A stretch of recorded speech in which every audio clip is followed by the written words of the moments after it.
Mindset is everything until it isn't, and until it becomes the very thing keeping you stuck. Have you ever thought, I understand myself, but my life isn't changing? I know all the right things, but somehow I still feel off. I've done all the mindset work. So why am I still feeling exhausted? This video is for you because there's a point where thinking better no longer creates a better life.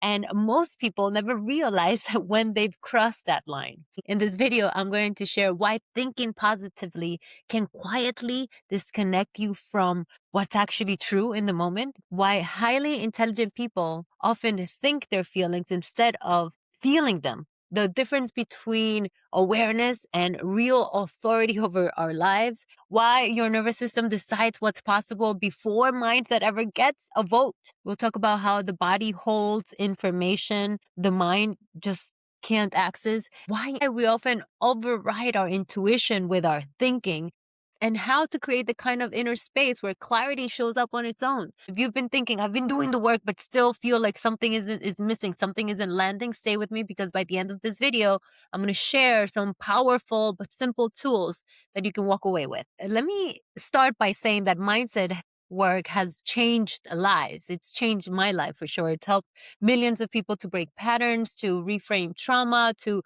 create success in many areas of their lives. Beliefs matter, right? Our perception, how we see the world matters. The stories we tell ourselves are shaping our reality. And something important is happening right now, and I see this more and more. Right? I see a lot of self-aware, highly educated people, fluent in personal development language, and still quietly miserable inside. They're not confused. They are tired. They are definitely not unconscious. They are over managing themselves, criticizing themselves, judging themselves because they think they should know better. We live in a culture that rewards thinking above everything else. We're taught, think fast, think smart, think your way through success. But we are not taught how to be with the true experience of the moment. So people become excellent thinkers without becoming grounded human beings. And that gap is where burnout happens, where anxiety lives, and where disconnection becomes like the way of living. So let's be precise here, because mindset is the way that our mind organizes reality. It's how you interpret what something means, whether something is good, whether something is bad, whether you are safe or threatened, whether something is possible. Mindset helps you challenge limiting beliefs, see opportunities instead of danger, shift from victimhood to oftentimes taking full responsibility. But the line that most people forget to see or forget to draw is that mindset changes how you see, but who is doing the seeing? It doesn't connect you to the center of your soul. And that's the distinction that changes everything.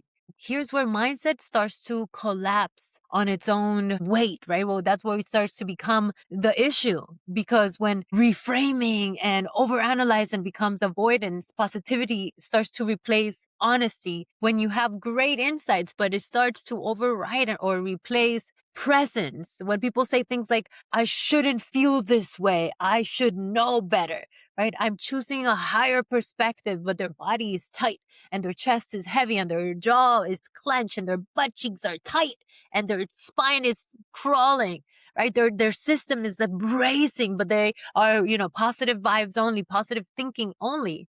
There's a disconnect. This is where people start thinking their feelings, right? We've been trained to think our feelings, to narrate an experience, to think we know what we're feeling before we're actually feeling it. And the more intelligent someone is, the easier it is for them to do this. And I know this because I lived it too. There was a time in my life where I was fascinated with mindset, right? It was my survival.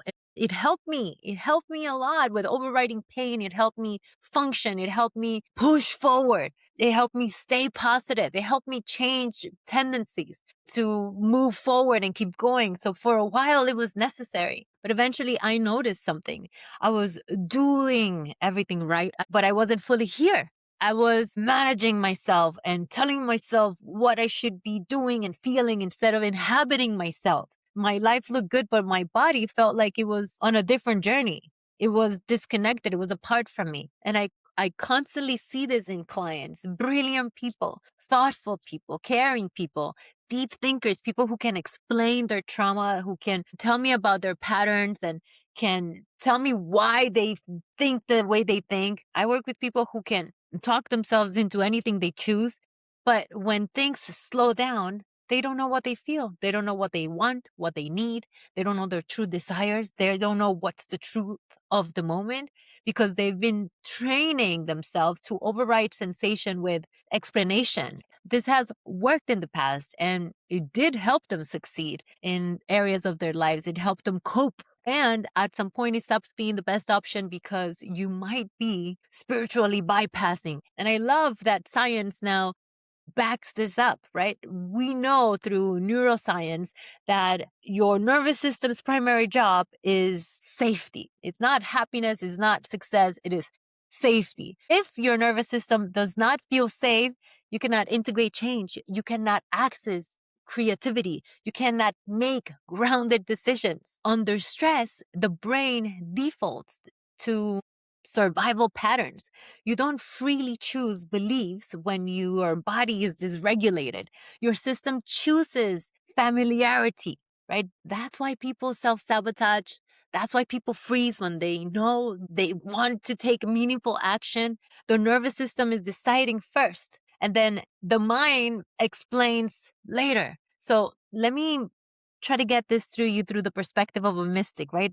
I want you to consider that your body is an antenna of consciousness. It receives information when it's open, when it's available, that allows you to register truth. It signals alignment and it also signals misalignment. It is the vehicle through which we receive our higher knowledge, our higher wisdom, intuition. And it often doesn't arrive in mindset, right? It arrives through our body, through sensation. It arrives through a sense of yes or no. It arrives through knowing, through hearing, through just a knot in our stomach or whatever that might be. It arrives oftentimes through sensorial information, meaning that if you're not comfortable being present in your body and you override those signals and then you say, I don't know what I want, I don't trust myself, I can't access my intuition or my imagination, it is just gone. It's just because you're ignoring it through your thinking. So here's something most people miss. The new vision doesn't come from effort, right? Your imagination, it comes from creating space to feel, to sense, to be with yourself, to be listening to what your body actually wants and needs. If your mind is busy rehearsing fear, which that's what the mind is constantly doing when it's on its own, managing outcomes and forcing positivity sometimes, then there's no room to fully arrive to what's actually true in the moment for you to choose to allow your system to be relaxed enough to imagine a better possibility for your life. This is not an egoic vision of trying to get and achieve something, but dropping fully into the experience of what you want at a deep core level and what are the actions, the vision that is necessary in order for you to move into the lifestyle that's important for you, not into just outcome. So the most important thing is to create safety in order to feel creative, because your imagination isn't fantasy. It is a higher sense, as important as your thinking. Your intuition is as important as your thinking, your feelings, your sensations, your desires, your awareness, and your choice. They're all faculties that you get to train and expand so that you are not confusing who you are with your brain. You're not your mind. So if you want to activate your higher senses, you must create space. Your system needs to be relaxed enough, quiet enough, safe enough to receive. I'm going to share with you practical embodiment practices. So how do you move beyond your mindset without abandoning it? Because you don't want to abandon it, right? Thinking is important. One of the practices that I work with my clients all the time is creating personal inventories. A personal inventory is an exploration of what is truth of the experience of the moment. So you take an inhale and you allow yourself to feel, dropping your attention into your somatic being, into your body, and you feel it just in one breath. You allow yourself to feel the truth of the moment. And on the exhale, you just say what you're feeling.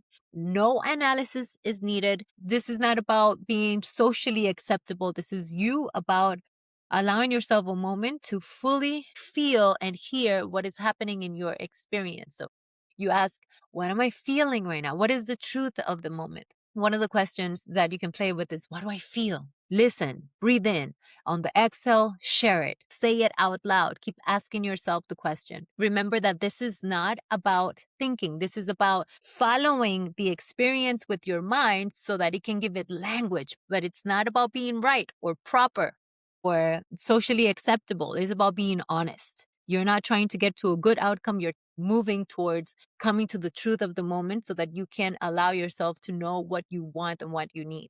The second step I recommend is that you're now feeling. So remember that it is important to allow yourself that full honesty, that you allow your honesty, even if it's, I want to punch someone in the face or whatever it is, before you reframe. You're going to want to reframe, especially if you've been training yourself to think positively. What I'm inviting you to consider is to allow the truth of the moment before you reframe. The third thing I'm going to invite you to do is to create 5 minutes, at least 5 minutes, to do something completely non productive. This is 5 minutes of space, not to try to fix anything or try to optimize anything. This just trains your system to trust stillness. You can do this sitting, you can do this breathing.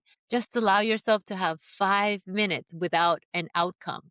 Playing for 5 minutes, doing something that it's not outcome oriented, but allows you to land fully in the experience of the moment. The fourth step is that you reorient your identity. You are not your thoughts. You have thoughts, but you are so much more than that. You are the awareness that notices the thoughts. The mind is a tool, is a powerful tool.